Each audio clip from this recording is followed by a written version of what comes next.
আপনাদের মধ্যে কিছু শ্রোতা আছেন যারা আমার কথাগুলো অন্য যে কোনো লেকচারের মতো শুধুই শুনবেন, তব্য শেষে তাকবীর দিবেন, কেউ হাততালি দিবেন, তারপর শেষ। কিন্তু আমি আশা করছি আপনাদের মধ্যে কেউ কেউ আমার কথাগুলো অন্তরে গেঁথে নিবেন। আপনার সাথে কোরআনের সম্পর্ক আমি তৈরি করে দিতে পারবো না। এই কাজে একমাত্র যিনি আপনাকে সাহায্য করতে পারবেন তিনি হলেন আল্লাহ। যদি আপনি আল্লাহর দিকে ফিরে যান এবং বলেন, হে আল্লাহ, এই কিতাব আমার প্রয়োজন, এটি সেই কিতাব যা তুমি মানবজাতির সকল সমস্যা থেকে মুক্তির জন্য পাঠিয়েছ। আচ্ছা বলুন তো, লোভ কোথায় থাকে? লোভ কোথায় থাকে? অন্তরের ভেতরে। সুতরাং পৃথিবীর যত সমস্যা রয়েছে আপনি কখনো এগুলোকে পুরোপুরি দূর করতে পারবেন না, কারণ আপনি কখনো লোভকে হত্যা করতে পারবেন না, যেহেতু এটা অন্তরের একটা অংশ। কিন্তু জানেন, আমরা একে প্রশমিত করতে পারি। এজন্য আল্লাহ বলছেন, মনে আছে শুরুতে কি বলেছিলাম? আমাদেরকে বাইরে থেকে আমাদের অন্তরকে সুরক্ষা দিতে হবে। আর সেই সুরক্ষাটা কি?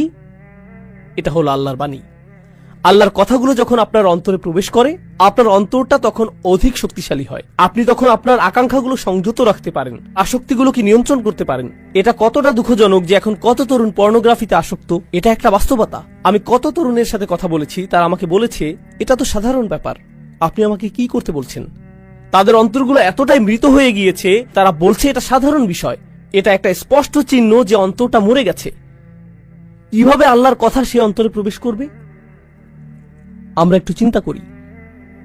এই যে চোখ দুটো আল্লাহ আমাদেরকে দান করেছেন, আপনি যখন ওইসব বাজে ছবি দেখেন, এই চোখগুলোর অপব্যবহার করবেন। কিভাবে একই চোখ দুটো আল্লাহর জন্য অশ্রু ছড়াবে?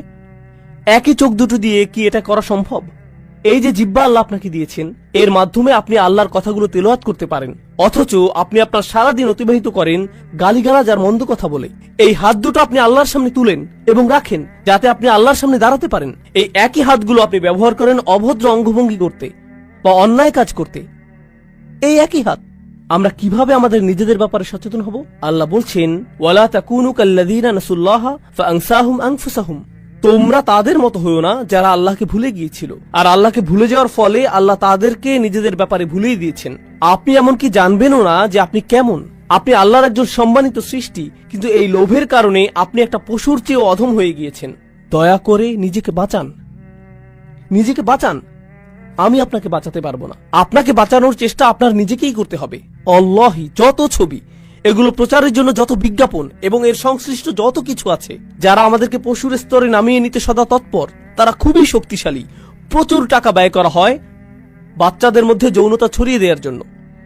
এই কাজে প্রচুর টাকা ব্যয় করা হয় অশ্লীলতাকে স্বাভাবিকীকরণ করতে, এগুলো উদযাপন করতে এবং নীতি নৈতিকতাকে নতুন করে সংজ্ঞায়িত করতে, ভালো মন্দকে নতুনভাবে সংজ্ঞায়িত করতে প্রচুর টাকা